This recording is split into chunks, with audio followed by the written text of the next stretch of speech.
Olá pessoal, Danilo Pinheiro, vou mostrar para vocês nesse vídeo como a gente vai conseguir ver uma visão geral do nosso AutoRig. A gente então vai ver o AutoRig como uma coisa completa agora, só para vocês entenderem que partes que a gente tem aqui e que a gente vai depois estudar uma delas separadamente, tá? A primeira tab que a gente tem é a tab de Rigging. Essa basicamente é onde a gente vai encontrar os nossos módulos, tá? Então, ó, o AutoRig a gente consegue até colocar ele aqui nessas tabzinhas se a gente quiser do lado, tá? Fiquem à vontade aí de configurar da maneira que vocês quiserem. Na parte de Rigging, a gente consegue ter módulos aqui em que eles vão abrir as guias para a gente. O que são guias? São as partes onde a gente vai posicionar a criação do nosso setup. Então, por exemplo, a gente tem uma guia de FK aqui, ó. Se a gente clicar nela, ele vai criar para a gente uma guia, que é uma guia básica, essa amarela. Ela tem esse controlinho aqui, que é o controle de raio. Então, dá para saber o tamanho do controle que vai ser criado. Se eu deixar assim, o controle vai ser criado grande. Se eu deixar assim, o controle vai ser criado pequeno. Tá? Então, o tamanho do controle é aqui que a gente escolhe. O posicionamento desse joint que ele vai criar é aqui. A gente pode, nessa tab, ter localizações onde a gente vê os módulos criados aqui e o nome que a gente pode dar para cada um deles. Por exemplo, esse nome aqui vai ser teste. Se eu clicar aqui em teste, olha lá, ele já até escreve para a gente aqui como teste. Esse é o módulo teste e esse aqui é o módulo obrigado, por exemplo. Então, ó, dá para a gente ver que ele renomeia para a gente esses módulos, tá? Então, independente de qual módulo que eu estiver, eu posso selecionar ele aqui na Viewport ou eu posso selecionar ele aqui pela própria guia, nesse quadradinho aqui, e ver as opções dele. A gente vai ver essas opções em breve. Para cada uma dessas guias selecionadas tem um monte de coisas aqui para ser criada e configuradas. A gente vai ver isso em breve. O que a gente vai ver agora também é que nessa interface também tem opções gerais do AutoRig que a gente pode deixar para configurar isso aqui, e também isso tudo é muito coisas que vocês vão poder testar e entender. E tem esse botão aqui de Rig. O que o botão de Rig faz? Ele vê todos esses módulos que estão aqui e cria o rig deles. A gente poderia criar individualmente ou então com todos juntos. Se a gente clicar aqui, quando clica, ele cria o rig deles, ou seja, criou controles, criou joints, esses joints estão conectados e a nomenclatura dele está toda certa, funcional, do jeito que a gente espera, onde os controles estão dentro dos controles. A gente tem esses controles aqui que são os controles base e a gente tem os controles dos módulos que a gente criou. Então, essa parte de rigging, ele vai criar para a gente os módulos. E aí a gente depois vai entrar mais profundamente entendendo cada um desses módulos, e é o que a gente vai fazer bastante vídeos a respeito de cada um deles. Agora a gente está num vídeo geral, onde a gente está aprendendo que essa parte de rigging é onde a gente pega os módulos, tá?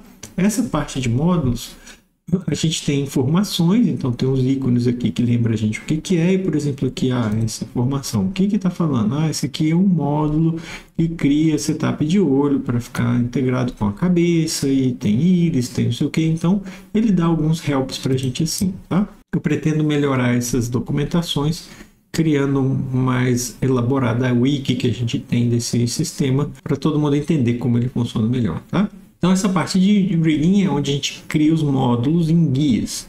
Depois a gente tem a parte de skinning. A parte de skinning é onde a gente junta os nossos joints nos nossos modelos. Aqui não tem nenhum modelo, mas se eu criar um polígono cube aqui, ó, ele vem para cá e eu quero associar o joint teste 00JNT no cubo 1. Tá, para fazer isso é simples. Clica aqui, ele vai selecionar esses dois. A gente, quando clica no skinning, ele vai criar um skin cluster nesse pcube, mano. Ó, então ele cria um skin cluster. Quem está levando esse skin cluster? O teste 0. Então, se a gente pegar o obrigado e mover o obrigado, não faz nada. Mas se a gente mover, por exemplo, o teste, sim, ele está skinando o nosso cubo.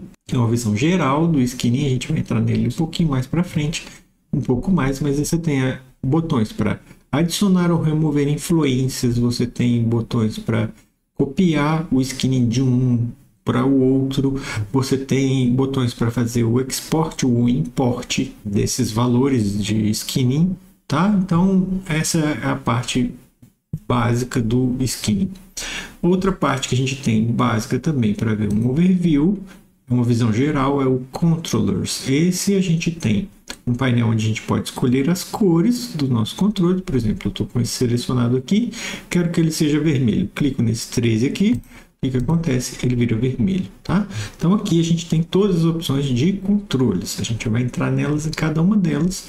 E uma coisa legal que a gente tem é configurações dos atributos dos valores dos controles. A gente tem modificações dos shapes dos controles. Digamos que eu quero um outro shape. Eu quero criar um shape aqui. Eu venho aqui, coloco o custom name dele, por exemplo, Merci.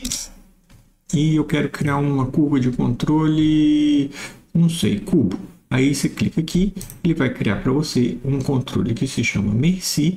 O shape dele é um shape de cubo. Tá? Então, aqui tem vários tipos de shapes que a gente utiliza no script e que você também pode customizar eles e criar novos que você quiser. Então, isso daqui dá para a gente calibrar os nossos controles, dá para editar os shapes deles, a gente vai entrar um pouco mais a fundo nisso aqui em breve, e dá para a gente fazer mirror do shape, como se fosse espelhamento. Por exemplo, edita do lado esquerdo, ele vai fazer a mesma edição para o lado direito. Isso é uma coisa que ganha muito tempo no nosso trabalho. Então, essa tab de controles trabalha muito a questão de shapes de controles, tá bom? É o que a gente tem ali para oferecer. Já a parte de tools, essa aqui tem uma série de ferramentas.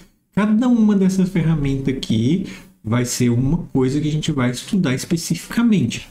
Porque cada uma delas tem uma funcionalidade e ela tem uma necessidade específica em cada determinado momento que a gente estiver fazendo o rig. Então, por exemplo, tem um momento em que a gente quer criar uma blend shape, a gente utiliza a ferramenta para blend shape. A gente quer criar um deformador de cabeça, tem aqui o head deformer, a gente usa. Tem um monte de coisas aqui que a gente ainda vai ver. Essas são as ferramentas para a gente aprender a cada uma delas e a gente vai fazer a documentação. Esse é o objetivo para a gente usar esses vídeos tutoriais. Bom, o Validator é uma outra tab também que a gente tem duas principais categorias de validadores que a gente chama. Esses validadores de check-in são os validadores que você, quando recebe o seu modelo e vai começar o rig dele, você verifica, você checa, você vai validar se o seu modelo está pronto para o rig. Então ele vai verificar, por exemplo, aqui, ó, nome duplicado. Se você clicar aqui e pedir para verificar, ele vai verificar e falar assim, opa, essa cena não tem problema nenhum, tá tudo ok, obrigado. Ficou verdinho, quer dizer que passou sem nenhum problema. Mas se a gente tem nome duplicado, como por exemplo pcube1, posso colocar dentro de um grupo, duplicar esse grupo, aí o mais deixa 2 pcube1, tá vendo aqui, ó? Se eu verificar agora, o que que acontece? Opa, espera aí, tem 2 pcube1, fica esperto. Tem um problema no seu modelo. Aí você pode reportar isso para o modelador vai corrigir, você vai vir de novo, você vai validar e ver se está tudo certo. A ideia principal é essa. Então, o check-in são vários validadores que a gente vai estudar cada um deles também. Por isso, o motivo da gente fazer essa documentação é como que eles funcionam. Aí, o check-in é para a entrada da modelagem. O check-out já é quando você termina o seu rig e você vai publicar o seu rig para entregar para o modelador um rig limpo que ele vai ficar otimizado para a animação. Ou seja, você tem que entender que o conceito de rigging é você tem um arquivo work in progress que você trabalha nele, dá manutenção, melhora. Depois, na hora de mandar para o animador, você limpa esse arquivo, tira todas as coisas que o rigger só que usa, que o animador não precisa. O arquivo vai ficar mais leve, mais rápido. É como se você estivesse compilando e entregando para ele o rig pronto para animar. Então, não necessariamente esse rig vai ser fácil de dar manutenção nele, porque a gente quebra muita coisa nele. Alguns vão fazer alterações no seu rig para a animação ser mais funcional, mas não necessariamente ele vai ser fácil de depois trabalhar e dar manutenção como rigger. Então, por isso a gente vai ter duas versões sempre do rig. Rig Work in Progress, que é onde a gente vai salvar lá no nosso projeto. Lembra que eu vou compartilhar isso com vocês. Lá dentro do projeto a gente tem o rigging, a pastinha rigging, que é onde a gente vai estar trabalhando os nossos arquivos. E aí dentro de lá vai ter o Work in Progress, que é onde a gente vai salvar os nossos assets em construção, extração e construção. Depois a gente vai publicar esses arquivos que vierem aqui para dentro do Publish, e é o que a gente vai mandar para o animador. O animador vai ficar com um arquivo mais rápido, mais leve. Tudo dentro da nossa pipeline já pré-definida, tá? Mas isso aí dá para adaptar na pipeline de vocês Mesmo se não existir um publisher, não tem problema. Vários anos eu trabalhei na minha vida sem ter um publicador de rig que limpava o rig, a gente só fazia as coisas básicas e funcionava super bem. Mas se a gente tem essa tecnologia hoje, isso daqui ajuda muito a gente a evitar e verificar se o arquivo não está quebrado, se não tem uma coisa errada. Isso daqui limpa bastante o nosso rig para o rig ficar mais otimizado para o animador, tá bom? Então, se o validador é essa a ideia, a gente, dependendo do contexto que a gente tiver, a gente pode ter os validators de add-on e os validators de finishing aqui, que a gente também poderia criar, mas isso é uma coisa de desenvolvimento da pipeline, tá? A última tab que a gente tem atualmente é a tab de Rebuilder.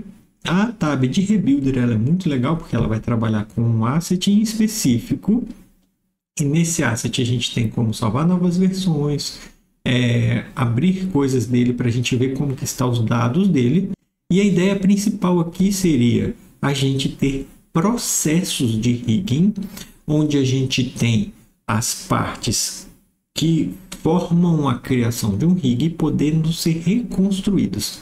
Isso é uma coisa muito legal que a gente tem, porque de repente, se você faz um rig lá na frente, você precisa mudar alguma coisa, você tem que perder alguns processos para você voltar atrás e fazer. Nesse caso, com a ferramenta, muitos desses processos serão recuperados e reconstruídos. Então, aqui você tem, por exemplo, iniciar uma nova cena, ou então você exporta o seu modelo e depois você importa ele quando você for reconstruir. Tem nodes de suporte, tem nodes de blend shape. Isso todos aqui são entradas e saídas. Você exporta quando você faz o split data e você importa quando você faz o rebuild. Então, existe uma série aqui de configurações dos processos que serão reconstruídos. Por exemplo, eu fiz um rig e marquei set driven key nele. A ferramenta em si do AutoRig ela não usa set driven key. Set driven key é uma coisa um pouco mais lenta.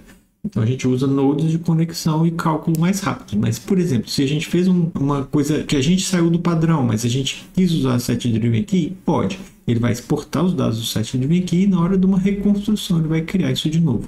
Então, a ideia dele é facilitar a gente poder voltar etapas, reconstruir com o ajuste feito, tá? Então, essa é a parte de rebuilder. O AutoRig ele é muito complexo. Tem um monte de coisa para a gente ver. Eu vou fazer essas apresentações de cada um desses módulos aqui, parte a parte. A gente só conseguiu ver um overview agora. Então, é uma ferramenta muito complexa. Vai ter vários vídeos para a gente estudar? Sim, mas lembrem-se, tem que se saber rig para utilizar, porque senão você vai ficar muito perdido e você não vai conseguir fazer tudo que você gostaria de fazer, porque a ferramenta não é perfeita e não faz tudo.